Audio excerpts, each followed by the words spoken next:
오늘 우리에게 주시는 하나님의 말씀은 로마서 7장 1절에서 6절까지의 말씀입니다. 주시는 말씀을 받들어 봉독하겠습니다. 형제들아, 내가 법 아는 자들에게 말하노니 너희는 그 법이 사람이 살 동안만 그를 주관하는 줄 알지 못하느냐. 남편 있는 여인이 그 남편 생전에는 법으로 그에게 매인 바 되나 만일 그 남편이 죽으면 남편의 법에서 벗어나느니라. 그러므로 만일 그 남편 생전에 다른 남자에게 가면 음녀라. 그러나 만일 남편이 죽으면 그 법에서 자유롭게 되나니 다른 남자에게 갈지라도 음녀가 되지 아니하느니라. 그러므로 내 형제들아, 너희도 그리스도의 몸으로 말미암아 율법에 대하여 죽임을 당하였으니 이는 다른이 곧 죽은 자 가운데서 살아나신 이에게 가서 우리가 하나님을 위하여 열매를 맺게 하려 함이라. 우리가 육신에 있을 때에는 율법으로 말미암는 죄의 정욕에 우리 지체 중에 역사하여 우리로 사망을 위하여 열매를 맺게 하였더니 이제는 우리가 얽매였던 것에 대하여 죽었으므로 율법에서 벗어났으니 이러므로 우리가 영의 새로운 것으로 섬길 것이요 율법 조문에 묵은 것으로 아니할지니라. 아멘. 율법에서 그리스도께로라는 제목으로 오늘 주시는 말씀의 은혜를 함께 나누겠습니다. 오늘 함께 나눌 말씀은 로마서 7장 본문입니다. 오늘 내용을 잘 이해하기 위해서는 먼저 로마서 6장의 내용이 어떤 내용이었는지를 다시 한번 기억해야 합니다. 로마서 6장의 내용을 잠시 요약해 드리겠습니다. 로마서 6장 1절에서 14절까지는 우리의 옛사람이 그리스도 예수의 죽으심과 부활로 인하여 이미 죽음으로 우리가 죄의 지배에서 벗어났음을 말하고 있습니다. 이어 6장 15절에서 23절까지는 그래서 우리는 더 이상 죄의 종 노릇하지 말고 하나님이 지배하시는 삶을 살아가라는 말씀이 6장의 내용이었습니다. 7장은 그렇게 이제 신분이 변화된 우리가 하나님의 다스리심을 이루며 살아가야 하는데 여전히 우리 삶을 다스리고 있는 이 율법의 문제에 대해서 언급을 하고 있습니다. 우리가 사실 지금 해외에 있으니 이 비유가 조금 적절할 것 같습니다. 만약 어떤 사람이 싱가포르의 시민권을 취득을 해서 이곳의 국민이 된다면 이제 어느 나라의 법을 따라야 합니까? 바로 싱가포르, 즉 바뀐 국적에 따라 바뀐 법을 따라 살아가야 합니다. 그런데 사람들 중에서 국적은 바뀌었으나 아직도 옛나라의 법이 몸에 배어서 그 법을 따르는 습성대로 사는 사람들도 있을 것입니다. 우리 그리스도인도 마찬가지입니다.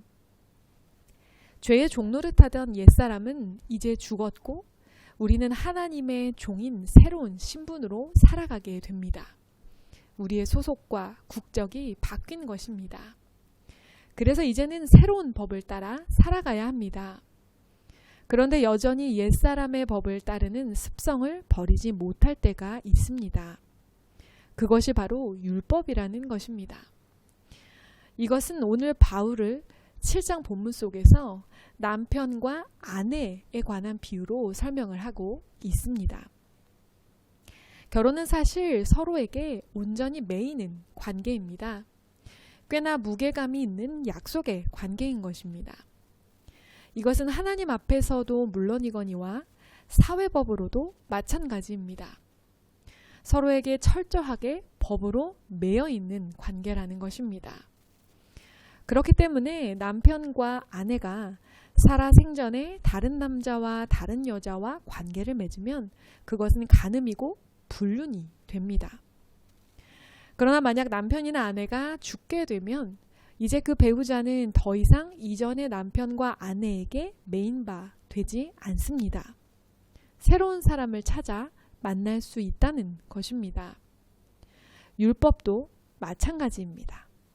1절 말씀입니다. 형제들아, 내가 법 아는 자들에게 말하노니 너희는 그 법이 사람이 살 동안만 그를 주관하는 줄 알지 못하느냐? 아멘. 법은 사람이 살아있는 동안에만 효력을 발생합니다. 죽은 사람에게는 적용이 되지 않죠. 율법도 마찬가지라는 것입니다. 죄의 종노릇하던 옛사람이 살아있을 때에는 율법이 우리에게 효력이 있습니다. 그러나 이미 6장에서 우리의 옛사람이 십자가에 못 박혀 함께 그리스도와 함께 죽었다는 것을 우리는 알았습니다. 이렇게 옛사람이 죽음으로 우리는 이 율법의 지배에서 이제 벗어나 그리스도께 속한 자가 되었다는 것입니다. 4절 말씀입니다. 그러므로 내 형제들아 너희도 그리스도의 몸으로 말미암아 율법에 대하여 죽임을 당하였으니 이는 다르니 곧 죽은 자 가운데서 살아나신 이에게 가서 우리가 하나님을 위하여 열매를 맺게 하려 함이라. 아멘. 그렇다면 옛사람은 어떻게 죽게 되는 걸까요? 이 방법은 이미 앞서 6장 말씀에서 살펴본 적이 있습니다. 다시 한번 돌아가서 6장의 말씀을 살펴보겠습니다. 6장 3절입니다. 무릇 그리스도 예수와 합하여 세례를 받은 우리는 그의 죽으심과 합하여 세례를 받은 줄을 알지 못하느냐? 아멘. 우리는 그리스도를 믿고 세례를 받음으로 예수님의 십자가 죽음에 동참, 즉 연합하였습니다. 그 사건으로 인하여 우리의 옛사람이 죽게 된 것입니다. 옛사람은 죄의 종 노릇하던 사람입니다. 죄의 지배 아래에 있었기 때문에 율법이 필요했습니다. 왜냐하면 율법은 죄를 규정해주는 역할을 하기 때문입니다. 그러나 이제 죄의 지배에서 벗어나 하나님의 종, 즉 하나님의 백성이 된 사람들에게는 더 이상 율법이 필요하지 않습니다. 율법에서 해방되었다는 뜻은 우리가 더 이상 죄의 지배를 받지 않는다는 것을 의미하며 새로운 지배, 즉 하나님의 다스리심과 통치하심을 받는 삶으로 변화되었다는 것을 의미하는 것입니다. 이제 우리는 율법 아래에 있지 아니하고 은혜 아래에 있게 되었습니다. 율법 아래에 있는 삶은 그렇다면 어떤 삶이고 은혜 아래에 있는 삶은 어떤 삶을 말하는 걸까요? 먼저 5절 말씀입니다. 우리가 육신에 있을 때에는 율법으로 말미암는 죄의 정욕이 우리 지체 중에 역사하여 우리로 사망을 위하여 열매를 맺게 하였더니 아멘. 죄의 삭은 사망입니다. 육신에 있을 때에는 죄의 정욕에 사로잡혀 죽음을 향해서 살아갔다는 것입니다. 율법이 어떻게 우리를 더욱 죄의 지배를 받게 한다는 말일까요? 이 5절 말씀의 자세한 의미는 내일 본문 또 7절 이후에서 더 자세하게 풀어집니다. 오늘은 우리가 육신에 있을 때, 즉 율법의 지배 아래에 있을 때에는 사망의 열매를 맺는 삶을 살게 된다는 것만 기억하시기 바랍니다. 그런데 이제 우리가 옛사람이 죽어 새로운 삶을 살게 된 사람은 어떻습니까? 6절 말씀입니다. 이제는 우리가 얽매였던 것에 대하여 죽었으므로 율법에서 벗어났으니 이러므로 우리가 영의 새로운 것으로 섬길 것이요 율법 조문의 묵은 것으로 아니할지니라. 아멘. 여기서 말하는 영은 바로 성령입니다. 예수님을 믿게 된 후에는 우리가 율법에서 해방되어 이제 성령 안에서 새로운 삶을 살게 되었다는 것입니다. 다시 말하면 율법으로부터 예수 그리스도로 우리의 소속이 옮겨가게 된 것입니다. 우리의 국적이 바뀌게 된 것이며 우리의 신분이 새로워진 것을 의미하는 것입니다. 따라서 이제는 율법을 지키는 방식이 아닌 성령의 새로운 방식으로 하나님을 섬기게 되었습니다. 이 6절 말씀의 보다 구체적인 의미는 8장에서 좀 더 세세하게 설명이 됩니다. 오늘 7장의 전반부는 앞으로 전개될 율법의 지배 아래에 있는 삶이 어떤 것이고 또한 성령의 법 아래에서 사는 것이 어떤 것인지를 설명하기 위한 서문에 해당됩니다.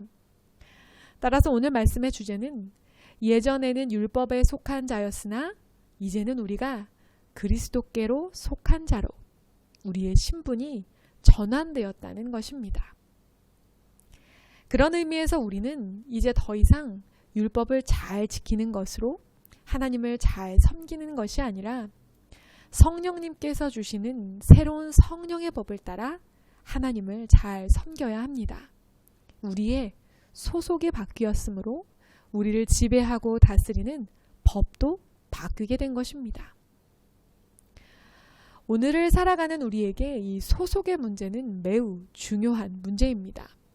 왜냐하면 우리는 하나님의 백성으로 부름받고 또 그리스도로 인해 거듭났지만 우리가 사는 현실은 여전히 죄가 다스리고 있는 세상이기 때문입니다. 새로운 성령의 법을 따라 살고 싶지만 여전히 죄의 법칙과 정욕의 법칙들이 난무하는 세상, 이 광야 같은 세상을 살아가야 하기 때문입니다. 마치 하나님 나라와 죄악이 가득한 세상 사이에 끼워진 샌드위치 속처럼 우리는 이 땅의 삶을 살아가고 있는 것입니다.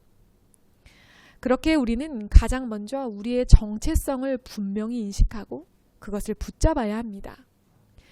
예수 그리스도의 십자가를 볼 때마다 그 십자가의 죄의 지배에 속했던 나의 옛사람이 같이 못 박혀 죽었으며 나는 하나님의 은혜에 속한 새로운 삶을 살게 되었다는 것을 떠올리며 확신해야 하는 것입니다. 그리고 하루하루를 살아갈 때마다 하나님의 다스리심이 온전히 이루어지도록 하나님의 은혜를 구하며 살아가야 합니다. 왜냐하면 우리는 그리스도께 속한 자들이기 때문입니다. 오늘 하루도 우리가 누구에게 속한 자인가에 관한 이 분명한 정체성 그리고 우리의 분명한 신분을 기억하며 그렇게 하나님의 은혜 안에 살아가는 저와 여러분이 되기를 주님의 이름으로 축복합니다. 함께 기도하겠습니다. 사랑의 하나님, 이제 우리는 더 이상 율법의 지배에 놓인 자가 아닙니다. 우리의 옛사람은, 우리의 죄의 지배는 이미 그리스도의 십자가로 말미암아 끊어졌기 때문입니다. 이제 우리는 그리스도께 속한 자입니다. 우리의 그 분명한 정체성과 확실한 신분을 기억하며 이 험한 세상 속에서 여전히 죄의 세력이 지배하고 있는 이 세상 속에서 그 정체성에 걸맞게 그 신분에 걸맞게 새로운 성령의 법을 따라 살아가는 우리의 삶이 되게 하여 주시옵소서. 모든 말씀 예수님의 이름으로 간절히 기도드립니다. 아멘.